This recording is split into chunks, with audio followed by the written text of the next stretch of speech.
Autant dire qu'on a quelques années avant d'être tous connectés.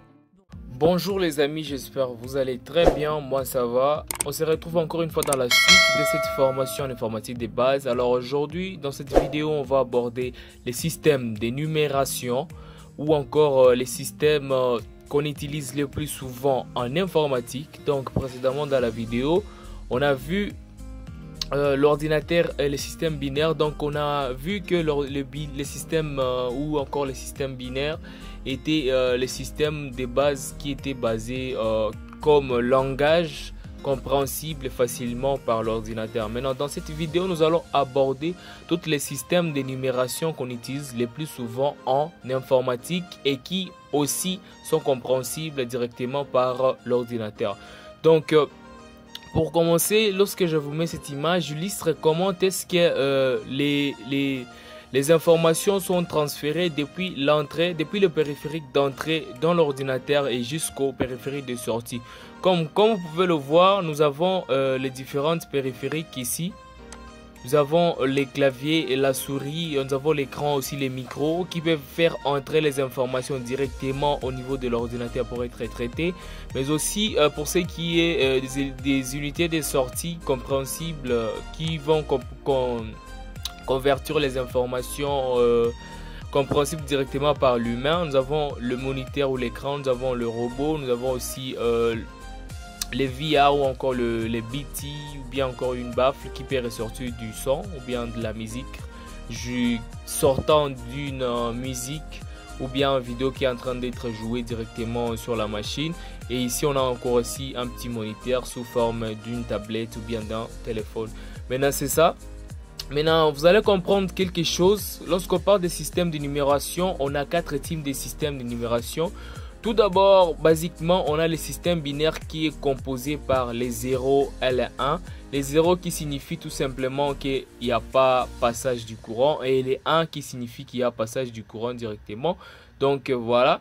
À part ça, il y a aussi le système octal qui est constitué de 8 chiffres, donc des 0 jusqu'à 7.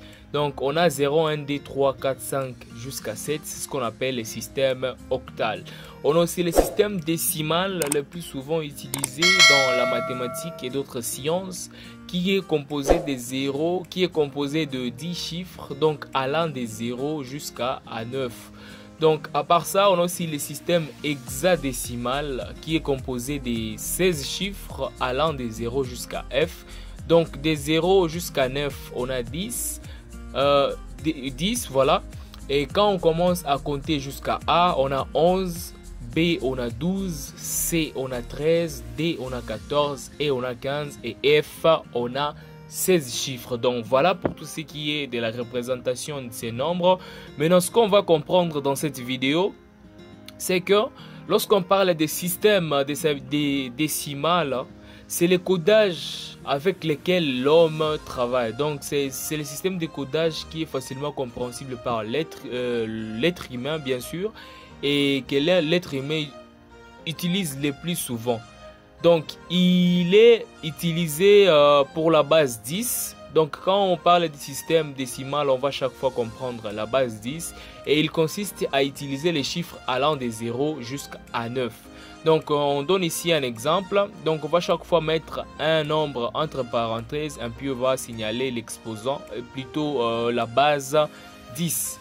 Comme par exemple 2839 en base 10 ou encore 89 en base 10. Maintenant, à part ça, il y a aussi les systèmes binaires. Donc quand on va parler des systèmes binaires, c'est les codages avec lesquels les ordinateurs fonctionnent. Donc c'est aussi utilisant la base D. Donc contrairement au système décimal qui était en base 10, donc pour le système binaire on a la base D et il consiste à utiliser deux états, soit les 0 ou les 1 pour coder les informations.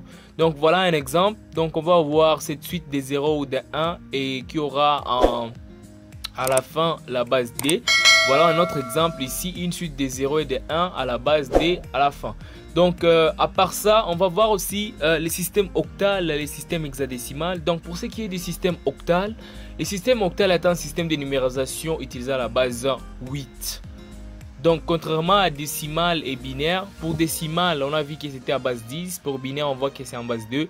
Maintenant pour octal on a la base 8. Il consiste à utiliser aussi 8 chiffres, donc des 0 allant des 0 jusqu'à 7. Donc voilà aussi quelques exemples qu'on peut vous montrer. Donc on a par exemple 478 entre parenthèses en base 8.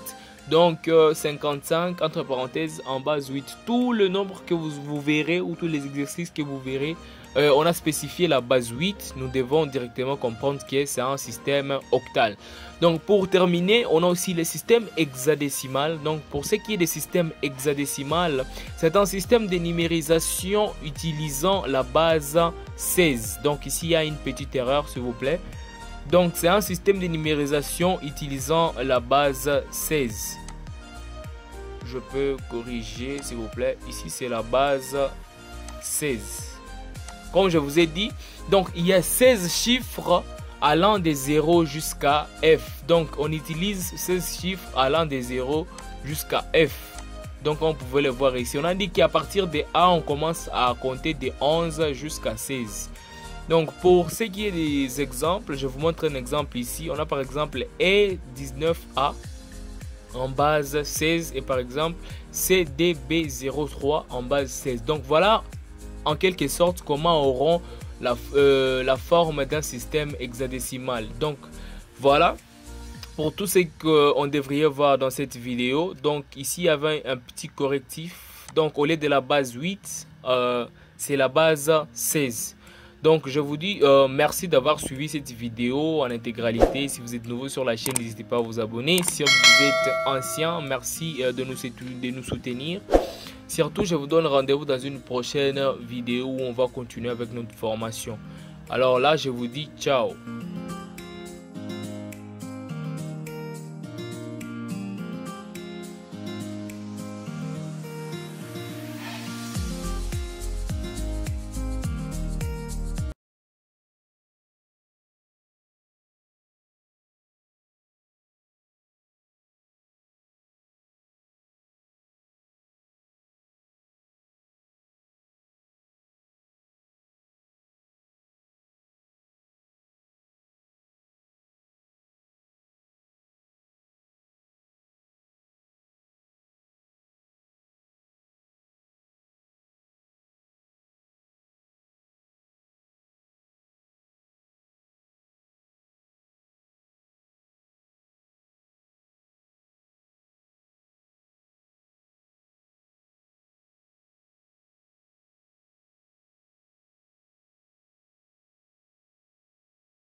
Donc voilà, lorsqu'on est en train de transmettre les informations sur les périphériques d'entrée pour les faire ressortir sur les périphériques de sortie, on a à l'état initial cette image comme vous pouvez le voir, et cette image ensuite pour vous montrer tout simplement l'illustration de comment est-ce que les informations passe directement au niveau de l'autre ordinateur. Donc c'est les 0 et les 1 qui est tout simplement le système binaire qui est basé sur les langages qui comprend facilement les ordinateurs. Alors voilà, nous sommes à la fin de cette vidéo. Merci de l'avoir suivi jusqu'ici. Si vous êtes nouveau, n'hésitez pas à vous abonner, surtout activer la cloche de notification pour ne rater aucune de nos nouvelles vidéos. Surtout pour les anciens, vous êtes très appréciés, je vous aime beaucoup. Et on se donne rendez-vous dans une prochaine vidéo pour la suite de la formation. Donc n'hésitez pas à nous suivre sur nos différentes plateformes, YouTube, Facebook, TikTok, notre canal Telegram est déjà mis en place. N'hésitez pas aussi à nous laisser un mail pour notre adresse mail hoptechsolution1@gmail.com. Alors ciao, on se retrouve dans une prochaine vidéo.